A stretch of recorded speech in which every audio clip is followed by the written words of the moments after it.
Em poucas palavras. Um olhar sobre o mundo, a vida e a sociedade, à luz da Palavra de Deus, com Augustus Nicodemos.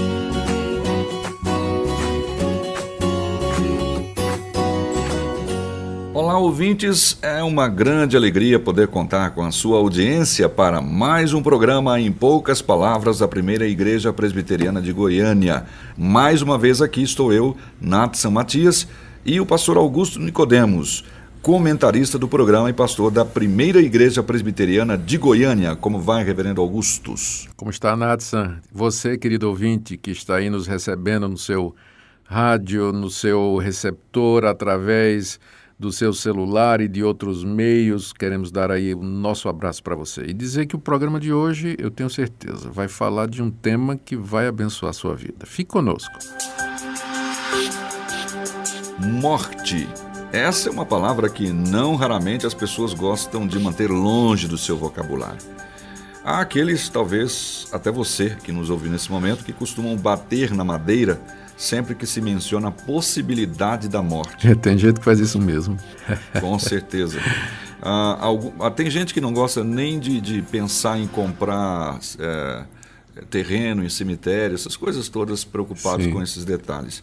Algumas pesquisas afirmam que depois de falar em público, andar de elevador, a morte é o maior medo da humanidade. É sobre a tensão em torno desse tema, ou melhor, sobre uma pergunta que muita gente faz em relação a isso, que vamos falar nesse programa. A pergunta é a seguinte: o que acontece depois da morte? Muita gente costuma responder assim: como é que eu vou saber? Ninguém nunca voltou para contar. Se você acha que essa é uma boa resposta para tal questão, vamos ouvir o que diz o nosso comentarista sobre isso. Então, pastor Augustus, é contigo agora. Morreu, acabou. O que vem depois da temida morte? A pergunta, ela traz uma objeção muito correta. Como é que nós vamos saber o que é que vem depois da morte? A nossa resposta é que existe um que foi lá e voltou. E eu creio que ele é extremamente confiável. Estou me referindo naturalmente a Jesus Cristo. A Bíblia nos relata, e com a Bíblia traz o testemunho de centenas de pessoas que estiveram com Cristo depois da sua morte. Quando ele retorna, a Bíblia nos fala a respeito do retorno de Cristo dos mortos, que é chamado esse retorno de ressurreição. E Cristo esteve com seus discípulos durante 40 dias antes de retornar aos céus, depois de ter padecido e sofrido a morte. E, com certeza, se tem alguém que morreu e voltou para contar a história, Jesus Cristo é a pessoa que se sobressai. E nas palavras de Cristo nós encontramos muitas referências ao que vem depois da morte e, portanto, para nós é uma fonte de informação segura. Primeiro, nós temos que descobrir qual é a causa da morte. E não é fácil, aliás, não é difícil fazer isso. O próprio Jesus nos diz que a morte é o resultado do pecado. O homem foi feito para comunhão com Deus, mas ele desobedeceu a Deus, ele virou as costas para Deus, é isso que a Bíblia chama de pecado, e como resultado separou-se de Deus, que é a fonte da vida. E a morte entrou no mundo através da nossa desobediência. Pelo fato de sermos todos pecadores, todos estamos sujeitos a morrer também, e um dia a morte vai bater na nossa porta, independentemente do que nós somos, independentemente da nossa idade, ou enfim, quando a hora chegar, de fato nós iremos. Mas a morte é o resultado da entrada do pecado no mundo. Nós temos que entender isso aí. Por isso todos vão morrer, porque todos são pecadores, não tem exceção. Exatamente. Agora, a grande questão do que vem depois da morte, ela tem respostas várias dentro da nossa cultura, dentro daquilo que nós conhecemos, daquilo que nós lemos. Primeiro, tem os materialistas, que naturalmente vão negar a ressurreição de Jesus, vão negar a Bíblia e vão dizer que depois da morte acabou-se, não é? E a pergunta é como é que eles provam, não é? Como é que eles sabem? Como é que eles vão ter certeza disso? E se não for assim, já pensou a pessoa viver sua vida toda aqui acreditando que depois da morte acabou tudo? E não é verdade, existe um pós-morte, existe uma realidade de sofrimento, de dor, aguardando para aqueles que nunca se preocuparam com Deus, é meio arriscado essa posição materialista, né? Certamente, eu acho que essa é uma das posições mais difíceis. Mais complicadas. A pessoa aposta a sua eternidade na possibilidade de que depois da morte se acaba tudo. E se não acabar? Os materialistas, então, eles vão dizer que não há vida após a morte, que tudo se reduz de fato à matéria. E esse posicionamento é um posicionamento de uma minoria de pessoas. A grande maioria das pessoas acredita que tem alguma coisa depois da morte. Tem alguns que falam de reencarnação, ou seja, que depois da morte o espírito fica vagando pelo mundo ou em mundos distintos e ele recebe uma oportunidade de voltar em outra forma material, é o que chamado de reencarnação, e viver a sua vida outra vez, embora sem preservar a memória da vida anterior. Nós encontramos muita dificuldade em aprovar ou apoiar ou encontrar fundamentação para essa teoria, que, na verdade, ela encontra seu maior popularizador na pessoa de Kardec. Nós encontramos dificuldade em sustentar essa teoria à luz dos ensinos da palavra de Deus, da Bíblia, especialmente os ensinos de Jesus Cristo.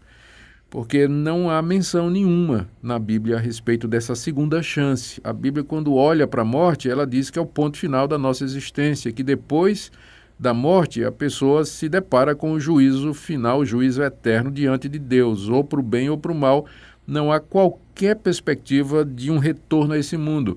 Porque até fica a pergunta, se nós sempre podemos reencarnar, morrer, reencarnar, morrer, reencarnar, esse é o ciclo, para que Jesus Cristo morreu? Qual foi a razão dele ter morrido na cruz? A Bíblia toda diz que ele morreu na cruz para nos salvar da morte e da condenação, para nos libertar do justo juízo que os nossos pecados merecem.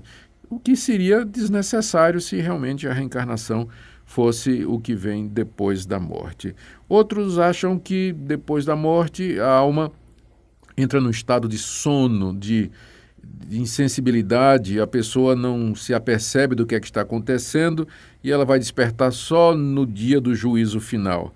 Todavia, há na Bíblia muitas referências a situações de pessoas depois da morte que estavam conscientes e lembrando claramente da sua vida pregressa aqui. A história do rico e Lázaro, quando ambos têm consciência do que passaram aqui nesse mundo. Há uma palavra de Jesus dizendo que no reino de Deus dos céus nós nos assentaremos com Abraão, Isaque e Jacó na felicidade eterna. Como é que isso seria possível se eu não me lembrasse quem é Abraão, Isaque e Jacó? No livro de Apocalipse há uma referência à alma dos mártires que cobram de Deus justiça aqui na terra contra aqueles que os martirizaram. Então, toda a evidência bíblica é que depois da morte a pessoa continua consciente, ela sobrevive em espírito, consciente e com memória das coisas que aconteceram aqui. Por isso, essa teoria do sono da alma, ela não encontra fundamentação no nosso entendimento. Outros, eles acham que existe, de fato, vida depois da morte e que a felicidade é para todos.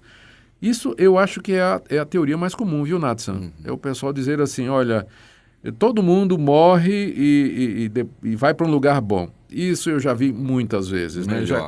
Exato, fulano está no lugar melhor, fulano foi para o andar de cima. Foi para o andar de cima. E você procura dar uma olhadinha na vida do cidadão, do defunto, o sujeito traiu a mulher a vida toda, foi um péssimo pai, era um sujeito violento, era desonesto, mas morreu. Aí já é canonizado, né? O pessoal já começa a dizer, mas ele era bonzinho, está numa vida melhor. Não tem defeito nenhum. Não tinha defeito nenhum.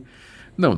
Nós cremos que a posição mais correta, mais sensata, é aquela ensinada da Bíblia. A morte vem como resultado do nosso pecado. Nós morremos e nos deparamos diante de Deus. Depois da morte, segue-se o juízo. E há duas possibilidades. Primeiro, a vida eterna, a felicidade eterna. E segundo, a condenação e o sofrimento eternos.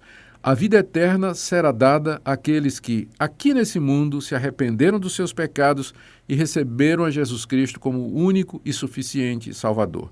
Não por causa dos seus méritos, não por causa das suas obras ou dos seus merecimentos, mas pela graça de Deus, pelo sacrifício de Cristo, que na cruz experimentou a morte no lugar deles, Estas pessoas, pela fé, recebem o perdão de Deus em Jesus Cristo, têm a vida eterna e depois da morte elas já entram num estado de felicidade, de gozo e de alegria na presença de Deus, como Jesus disse ao ladrão que morreu na mesma hora que ele morreu, ao seu lado, na mesma hora, na mesma ocasião, quando Jesus disse para ele: hoje estarás comigo no paraíso.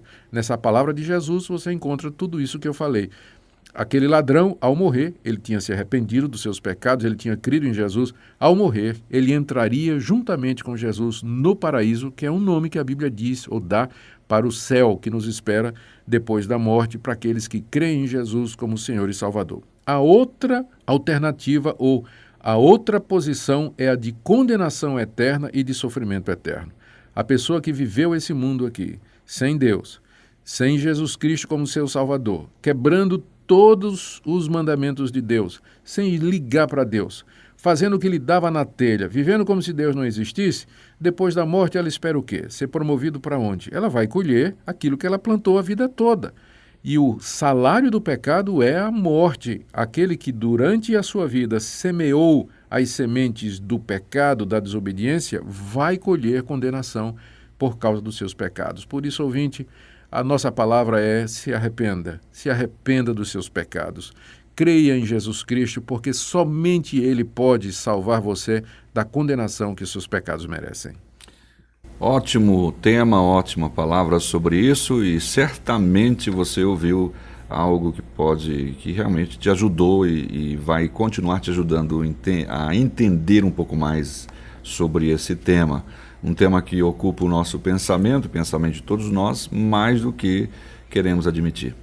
Nós acreditamos que você ouviu no programa de hoje, vai então, como já dissemos, ajudar você em relação ao enfrentamento disso, mas queremos reforçar que você possa continuar tendo esperança de que Jesus garante vitória sobre a morte e podemos crer em suas palavras sempre. Para pensar nisso, vamos ouvir uma música que nos ajudará a manter firme a nossa esperança, e se você ainda não tem essa esperança em Cristo, esperamos profundamente que você possa encontrá-la. Este mundo jamais pode me separar dos valores celestiais que eu vou receber. Tesouro e esperança estão no meu novo lar. Sou herdeiro com Cristo, vou com Ele morar. Céu, lindo lindo céu, há mansões celestiais, todas feitas por Deus. Você está ouvindo aí uma linda e antiga canção interpretada pelo grupo Elo. Céu, Lindo Céu é o nome dessa canção. Por hoje é só, esperamos que tenhamos te ajudado e, tendo alguma dúvida, envie sua pergunta para o e-mail empoucaspalavras@pipg.org. Pastor Augustus. Queria apenas saudar os nossos ouvintes, nos despedindo deles, agradecer a sua audiência e amanhã, nesse mesmo horário, nós estaremos aqui. Muito obrigado e até amanhã. Até lá.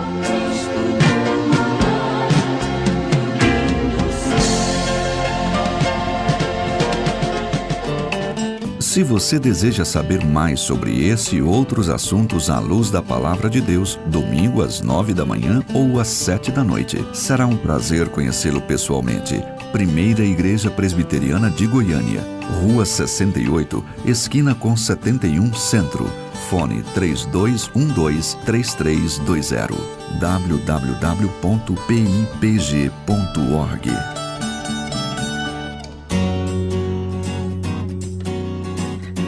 Em poucas palavras. Um olhar sobre o mundo, a vida e a sociedade, à luz da Palavra de Deus. Apresentação,